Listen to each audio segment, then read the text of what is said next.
ሰላም ጥዕና ያበለይ ክቡራት ተኸታተልቲ ናይ ፈልፋሊት ዩቱብ ቻነልና ኣብ ዝተፈላለየ ቦታ ኮንኩም ንመደባተይ ኣብ ምክትታል እትርከቡ ክቡራትን ክቡራንን ሰላም እግዚኣብሔር ኣብ በቢ ዘለኹምዎ መሳኻትኩም ይኹን። ኣነ እግዚኣብሔር ይመስገን ብጣዕሚ ፅቡቅ ኣለኹ። ባርከስ ሎማዓንቲ ሓደ ኣገዳሲ መደብ እናባኹም መፅእ ኣለኹ። ንመደበይ ክሳብ መጨረሻ ተኸታቲልኩም ሸር ክትገብሩለይ ብትሕትና ይሓትት። ነዚ ቪድዮ እውን ኣገዳሲ ስለ ዝኾነ ላይክ ተገበርኩም ኮመንት ተጻሕፍኩም ተመራፂ እዩ ማለት እዩ። ሓደሽቲ ኣባላት ናይዚ ዩቱብ ቻነልና ከዓ ሳብስክራይብ ዘይገበርኩም እሞ ሳብስክራይብ ክትገብሩ ድሌት እንድሕር ሃልይኩም ኣብዚ ዩቱብ ቻነልና ሳብስክራይብ ብምግባር ኣባላትና ክትኮኑ ትኽእሉ ኢኹም። ካብኡ ቀፂለ ሎማዓንቲ ኣብ ማዕስከር ዳባት ኣለማዋጭ ዝርከቡ ስደተኛታት ኣብ ዝሓለፈ 34 መዓልቲ ኣዝዩ ከቢድ ዝኾነ ሰላማዊ ሰልፊ ከቢድ ዝኾነ ናይ ኣባላት ምጭዋይ ስደተኛታት ኣብ ምጭዋይ ተኻይዱ ነሩ። እቲ ምጭዋይ እቲ ምእሳር እቲ ምቕታል እቲ ምስራቅ እኳ ዕድምኡ ሕሊፍዎ እዩ። ኣየቋርፅን ቀጻሊ እዮም ዝጭወዩ ቀጻሊ እዮም ዝቕተሉ። ብዙሕ ፀገም ከም ዘሎ ብዙሕ ግዜ እንዳሓበርና መፂና ኢና። ብዙሓት ኣሕዋት እውን ድምፂ እንዳኾኑ መፀም እዮም ማለት እዩ። ኣብ ዝሓለፈ ሓደ መንእሰይ ክልተ መንእሰይ ተጨውዮም ነሮም ኣይዶንጎይን ቀልጢፎም ፈቲሖሞም ማለት እዩ። ገንዘብ ክፈሉ ገሊሎሞም ብምትሕብባር ሰላማዊ ሰልፊ ብምውፃእ ናብ ዝምልከቶም ኣካል ብምሕባር እቶም መናእስያት ክልቀቑ ተገሮም እዮም ማለት እዩ። ኣብ ዝሓለፈ 2 መዓልቲ 3 መዓልቲ ዝኸውን ከዓ ሓደ መንእሰይ ተጨዊ ነሩ ኢሎም ሰዲዶምና ነሮም። እዚ መንእሰይ እዚ ከምዚ ትሪእዎ ዘለኹም ኣብ ስእሊ እዚ መንእሰይ እዩ። ኩሎም ህዝቢ ንኣሽቱን ዓበይትን ኣመራርሓ ኣርቲሲ ዘለዎም ከዓ ነቲ ዝነበረ ኩነታት ሰላማዊ ሰልፊ ወፂኦም ኣለዉ።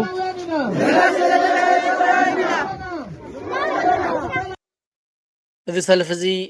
ኣገዳሲ ሰልፊ እዩ ስለመሰሎም ድምፂ የስምዑ ኣለዉ። ርድኡና ሓግዙና ድምፂኹኑና ይብሉ ኣለዉ። ሎሚ ጥራይ እውን ኣይኮኑን ኢሎም ቀጻሊ እዮም ዝብሉ። ስለዚ እቶም ብፍላይ ኣብ ወፃኢ ሃገር እንነብር ወይ ከዓ እትነብሩ ኣፍልጦ ዘለኩም ሰባት ነዞም ስደተኛታት ክትጣበቐሎም ድምፂ ክትኩንዎም እዩ ዝግባእ። ብጣዕሚ ብዘሕዝን መልክዕ እዚ ቪድዮ እዚ ምስ መፀኒ ናባኹም ከቕርቦ ተገዲደ ኣለኹ። ሜይቢ ቅድመይ ብዙሓት ሰባት ሸር ኢሎም ክኾኑ ይኽእሉ እዮም። ኣብታ ዝመፀትኒ ሰዓት ከዓ ኣነ ከዓ ብዓቕመይ ንሕልናይ ዕረፍቲ ድምፂ ክኸውን ስለ ዝግበአኒ ናብ ህዝቢ ሸር ክብለሎም ስለ ዝግበአኒ እዚ ድምፂ ናቶም ዘስምዐኩም ዘለኹ ማለት እዩ። ሕጂ እውን እዚ ናቶም ድምፂ ናብ ብዙሓት ሰባት ሸር ንግበሮ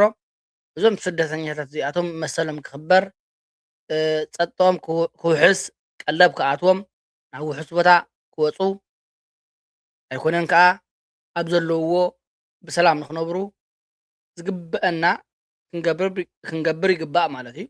ኣብ ኢትዮጵያ ኣብ ኣዲስ ኣበባ እትነብሩ ኣፍልጦ ዘለኩም ምሁራት ኤርትራውያን ኣብ ወፃኢ ሃገር እትነብሩ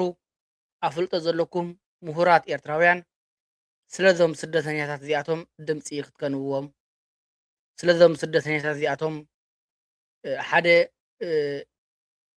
መንገዲ ሓደ ስጉሚ ክልተ ስጉሚ እንዳበልኩም ክትስጉሙ እሞ መሰሎም ክኽበር ውሑስ ቦታ ክኾነሎም ኣብታ ዘለውዋ ስደተኛታት ብምዃኖም ከዓ መሰሎም ንኽኽበረሎም ድምፂ ንክትከንዎም እየ ሕጂ እውን ፀውዒተ ዝቐርብ ዘለኹ ማለት እዩ። ንግበር የለን ንሕና ዓቕምና እዚኣ ዓቕምና ድምፂ ምዃን እያ። ምናልባት ካብኡ ዝሓለፈ ዓቕሚ ዘይክህልወና ይኽእል እዩ። እቶም ዓቕሚ ዘለኩም ዓቕምኹም ተዋፅኦ እያ ክብለኩም ዝኽእል ማለት እዩ። ብጣዕሚ የሕዝን።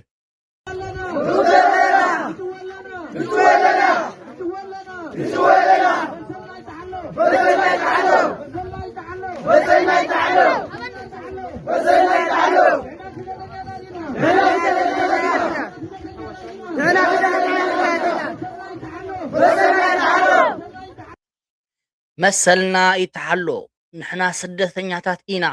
መሰልና ይልተሓሎ ንሕና ስደተኛታትና እንዳበሉ እዮም ንዓለም ድምፆም ዘስምዑ ዘለዉ ህፃውንቲ ትሪእዎም ኣለኹ ሕዝኑ وهزبي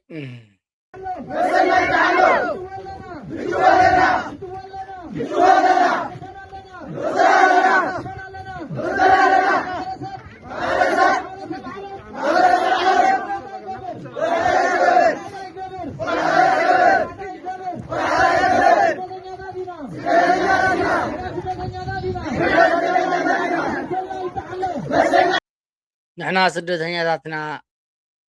مثلنا يتحلو ማሕበረሰብ ዓለም ድምፅና ኣስምዑልና እዮም ዝብሉ ዘለዉ እስኪ በጅኹም ሸር ንግበረሎም ቆራሪጥና እዚ ቪድዮ ሸር ንበሎ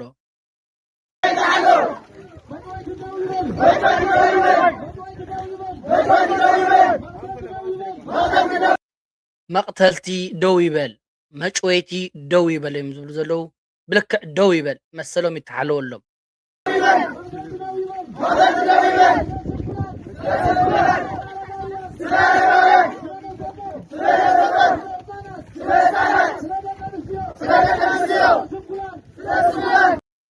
ስለ አረጋውያን ስለ ህፃናት ስለ ደቂ ኣንስትዮ ስለ ስንኩላን መሰልና ይተሓለወልና ንሕና ስደተኛታት ኢና እዮም ዝብሉ ዘለዉ ልክዕ መሰሎም ይተሓሎም ድምፆም ይሰማዕ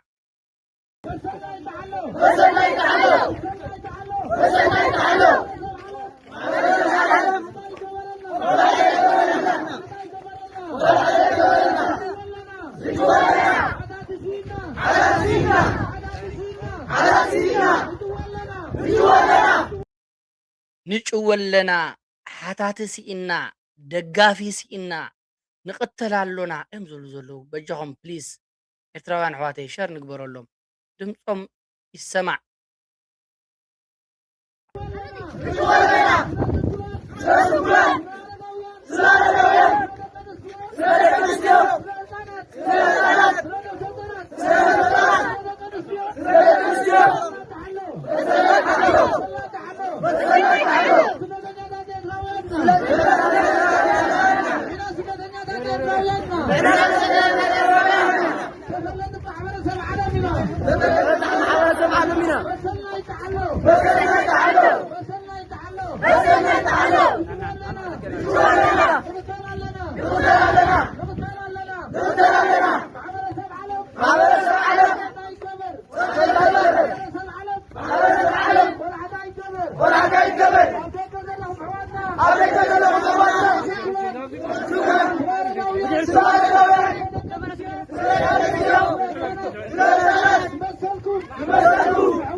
ኣብ ደገ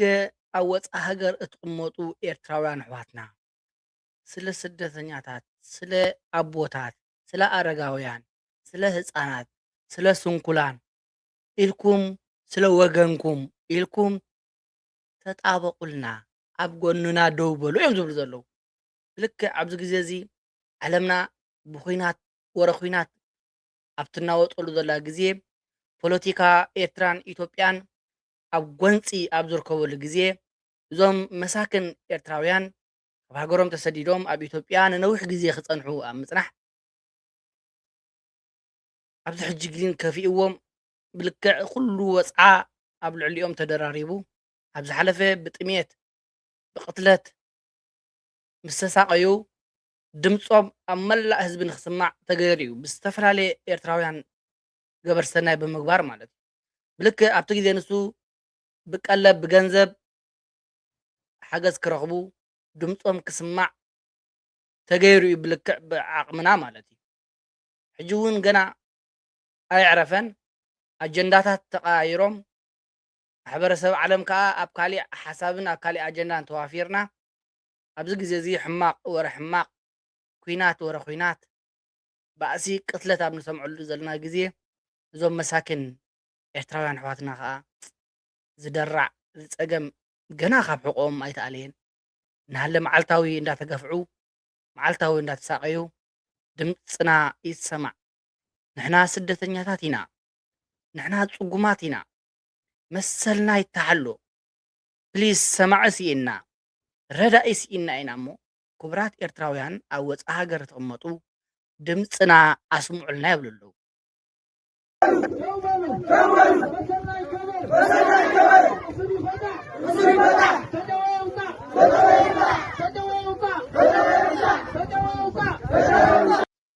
ዝተጨወየ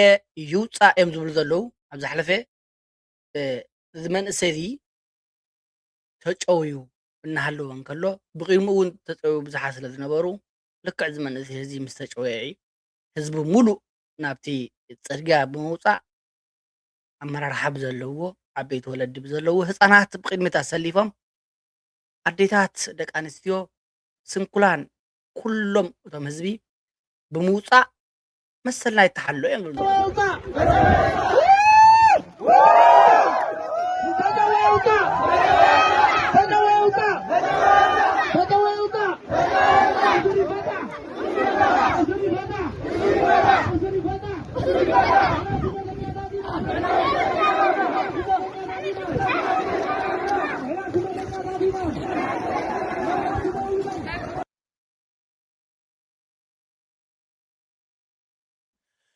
ከመይ ኢሉ ድቃስ ይወስደካ ድዒ በጃኹም እዚ ዓለም እዚኣ እንታይ ኢና በፂሕና ይገርም እዩ ፅቡቅ ኣይረኸብኩምን ፅቡቅ ከም ዘይረኸብኩም ንሰምዕን ንርኢን ኣሎና እዛ ትሰምዕ ዘላ እዝንን እዛ ትርኢ ዘላ ዓይንን ሪኣ ከምዚ ረኣየት ሰሚዓ ከምዘይ ተሰምዐት ክድቅስ እንድዒ ሕልና ኣይገብርን ስለዚ ክቡራት ኣሕዋት ብልክዕ ወሪድና ዘሎ ደራዕ ኣብ ሃገርና ጎረበት ሃገርና ኣየደቅስን ከፊኢና ሓሲምና ኢና ተሰዲድና ዝተሰደድና እውን ኣይጣዕመናን ብፍላይ ከዓ እዞም ሕጂ ተሪፍኩም ዘለኹም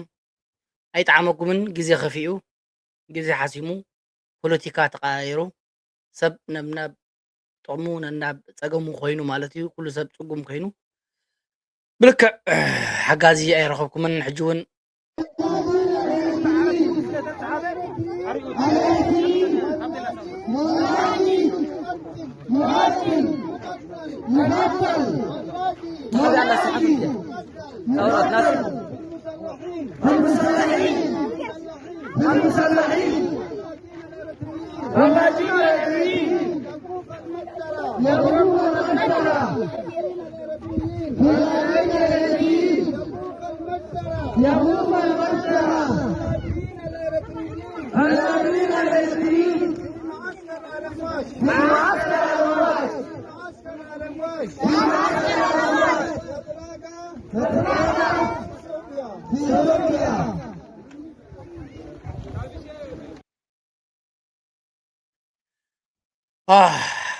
ኣምላኽ ምሳኹም ይኹን መዋፅኦ ይፍጠረልኩም ኩልና ኣብቲ እንገብሮ ፀሎት ኣብ በብእምነትና ስለ ስደተኛታት ስለ እሱራት ስለ ጭውያት ስለ ሕሙማት ክንፅሊ ሰላም ክወርደልና እግዚኣብሔር ፈጣሪና ምሕረት ክእዝዘልና ክንፅሊ ይግባእ ብጣዕሚ ይሕዝን ብጣዕሚ ብልክዕ እዩ እዚ ሰላማዊ ሰልፊ እዚ ምስ ተገበረ ኣብ ልዕሊኦም ኣዝዩ ከቢድ ዝኾነ ደራዕ በፂሕዎም እዩ ብፍላይ ንኣቦ ወንበር ናይቲ ማዓስከር ኣቶ ሰሎሙን በቲ ፀላእቲ ወይ ከዓ በቶም ፀጥታ ገዝኡ ብዳርባ እምኒ ከም ዝተደብደበ ብዙሓት ሰባት ከም ዝተንገላትዑ ናይቲ ማዓስከራት ናይ ኤሌክትሪክ ገመዳት ከም ዝተበታተኸ ኣዝዮም ይጎርይዎምን ይሃድንዎምን ከም ዘለውዎ ከዓ ደጊሞም ሓቢሮምን ማለት እዩ ልክዕ እዛ ሰላማዊ ሰልፊ እዚኣ ምስ ተገበረት ንምንታይ ከምኡ ትገብሩ ተባሂሉ ዕጡቃት ናብቲ ከባቢ ብምእታው ኣዝዮም ካብቲ ዝነበረ ዝበኣሰ ፀቕጠት ከም ዝገበረሎምን ገመዳት ኤሌክትሪክ ከም ዝበታትኽዎ እንታይ መክብለኩም እየ ብዙሕ ተዛሪቦም እቲ ንዓይ ኢንፎርሜሽን ዝሃበኒ ሓው ብዙሕ ሓበሬታ ይብኒ ማለት እዩ ልበይ ዕጋበት ኣይትሰምዐኒ ቅሳነት ከልእኒ እስኪ ብዓቕመይ ድምፂ ክኸውን ኢለ እየ እዚ ቪድዮ ናባኹም ሒዝዮ መፅእ ዘለኹ ማለት እዩ ንስኻትኩም እውን ብዓቕምኹም ሸር ግበርዎ እዚ ቪድዮ ብዓቕምኹም ናትኩም ዝኸኣለኩም መልእኽቲ ግበሩ ቪድዮ ስርሕሎም ድምፂ ንኹኖም ፀሎት ንግበረሎም ስለዚ ገለ ለውጢ ክትገብሩልና ንፅበ ብፍላይ ኣብ ኣዲስ ኣበባ ትርከቡ ኣክቲቪስት ተቃለስቲ ክትኮኑ ትኽእሉ ኢኹም ኣፍልጦ ዘለኩም ኤርትራውያን ገለ ብዛዕባ ንሶም ገለ ፍታሕ ክተምፅኡ ወይ ድምፂ ክትኮንዎም ከምኡ እውን ኣብ ወፃኢ ሃገር ትቕመጡ ኣክቲቪስት ነጠፍቲ ማሕበራዊ ሚድያ ተቓለስቲ ክትኮኑ ትኽእሉ ኢኹም ደገፍቲ ናይቲ ስርዓት ክትኮኑ ትኽእሉ ኢኹም ሓፈሻዊ ኤርትራውያን እዮም ስደተኛታት እዮም እስኪ ብሓባር ገለ ንግበረሎም እስኪ በቃ እስኪ ብኸመይ እዩ ትፍታሕ በየን ዝመፅእ ጨኒቕና እዩ ኣነ ጨኒቕኒ ዓቕለይ ይፀበኒ በቃ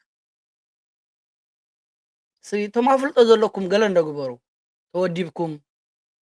ገለ ዘይትገብሩሎም እዞም ስደተኛታት እዚኦም ሲ መንግስቲ ኢትዮጵያ ቆላሕታ ክገብረሎም ፀጥቶም ከኽብር ዋላ ዘይኸውን እንድሕር ኮይኑ በቃ ዓዶም ዝምለሱ በቃ ገለ ፍታሕ ዘይመፅእ እንድሕር ኮይኑ በቃ ንዓዶም ናብ ሰላማዊ ዓዶም ማለት እዩ ዝምለሱሉ መገዲ እውን በቃ ምፍጣር እዩ እንድሕር ኣብ ዘለውዎ ከም ስደተኛታት መሰሎም ዘይሕለቱ ኮይኑ ተጣበቕቲ መሰላት እተን በዓል ዩኒስኣር ዝበሃላ ትካላት እንድሕር ናብ ሳልሳይ ሃገር ከሕልፍኦም ዘይኽእላ እንድሕር ኮይነን ካብ ኣብኡ እንዳተጨፍጨፉ እንዳተቐተሉ ካብ ዝነብሩ ኣማራፂ የለን ኣብኡ በሪሮም ዝሃደሙ ኤርትራ ዝኣተዉ ሰባት ኣለዉ ኣብ ሸራሮ ተዓቂቦም ከም ዘለዉ እውን ገለገለ ቪድዮ ክንዕዘብ ቀኒና ነርና ብዝሓለፈ 2 መዓልቲ በዓል ሓውና ኣብየል ኣቃሊዖሞም ነሮም ማለት ኣውፅኦሞም ነሮም ናብ ሚድያ ሓገዝ እንዳበርከቱ ማለት እዩ ብዙሓት ሰባት ተጨናኒቖም ንሊብያ ይኸድሉ መናእሰያት ኣብ ኣዲስ ኣበባ ዝሓልፉ ኣለዉ ኣብ ኣዲስ ኣበባ ገዛ ክራይ ዝኸፍለሎም ዝተደርበዩ ብዙሓት ወለዲ ኣለዉ ብዙሓት መናእሰያት ተሓኒቖም ዝሞቱ ኣለዉ ብዙሓት ርእሶም ዝሰሓቱ ኣለዉ ብጣዕሚ ይኸቢድ ብጣዕሚ ስለዚ ስለዞም ስደተኛታት እዚኦም ሕጂ እውን ገለ እንተንገብር ተመራፂ እዩ ኣብ ዝሓለፈ ጠምዮም ተባሂሉ ሰብ በብዓቕሙ ኣዋፂኡ እቲ ገንዘብ ብዝተፈላለየ ገበርቲ ሰናይ በብውልቂ ክኾን ይኽእል ብማሕበራት ናብቲ ካምፒ ኣትዩ ብዝተወሰነ መልክዑ ዝበፅሖም ሰባት ኣለዉ ብዓብዪ ከዓ ኣሽሓት ዝኾነ ገንዘብ ዶላራት ብስሞም ተኣኪቡ ጌና ክሳብ ሕጂ ኣብቲ ማዓስከር ዘይኣተወ ኣሎ ኣብ ዝሓለፈ እውን ተዛሪብናሉ ነርና ኢና እቶም ነቲ ገንዘብ ሒዝኩሞ ዘለኹም ሕጂ እውን ማስካ ናይዘን ኣዴታት ማስካ ናይዞም ህፃናት ከይበፅሐኩም ማስካ ናይዞም ኣረጋውያን ከይበፅሐኩም ፕሊስ እቲ ገንዘብ ተብፅሕሎም ተመራፂ እዩ ፅባሕ ንጎ ተሓተቲ ኢኹም ፅባሕ ንግሆ እዚ ገንዘብ እዚ ኣዋፂኹም ዘለኹም ሰባት ብስሞም ተኣኪቡ ዘሎ ገንዘብ ብመን ከም ዝተኣከበ ኩሉ ሰብ ዝርኦ እዩ መን ሒዝዎ ከም ዘሎ ኩሉ ሰብ ይፈልጥ እዩ ስለዚ ተሓተቲ ከይትኾኑ ሕጂ እውን ኣብፅሑሎም ካብ ርእስኹም ኣውርዱ ሓጢኣት ኣብ ርእሲ ሓጢኣት ኣይትደልቡ ናፃኹኑ ህዝቢ ብጥሜት ተሸጊሩ ዓቕሊ ፀቢብዎ ሰላም ስኢኑ እናሃለወ እንከሎ ኣሽሓት ዝኾነ ገንዘብ ሒዝካ ኣጀንዳ ክሳብ ዝቕየር ፖለቲካ ናይ ፖለቲካ ኩነታት ርኢኻ ተዓዚብካ ኣንፈት ምቕያር ፅቡቕ ኣይኮነን እሞ ከዓ ምሳኹም ዘይከይድ እዩ ፕሊስ እዚ ህዝቢ እዚ ብኩሉ ክብደል የብሉን ብስሙ ዝተኣከበ ገንዘብ ይብፃሕ ሰላሙ ክረክብ ናብ እግዚኣብሔር ንፀሊ ብዝተኻለና መጠን ከዓ ኣብ ምድሪ ንዘለዉ ሰበስልጣን ፍታሕ ክገብርሎም እቶም ምሁራት ኣፍልጦ ዘለኩም ናይ ፖለቲካ ምሁራት ናይ ሳይንስ ምሁራት ናይ ዝተፈላለየ ዓውዲ ምሁራት ኣብ ሚድያ እትነጥፉ ወነንቲ ሚድያ ዩቱብ ቲክቶክ ድምፂ ንኹኖም በቃ ህዝቢ ሕማቕ ረኺቡ ኣብ ግብፂ ዝነበሩ ህዝብና ኤርትራውያን ተሸጊሮም ኣብ ሊብያ ዝነበረ ህዝብና ተሸጊሩ ኣብ ኢትዮጵያ ዝነበረ ሕጂ እውን ይሽገር ኣሎ ሓሲምና ከፊእና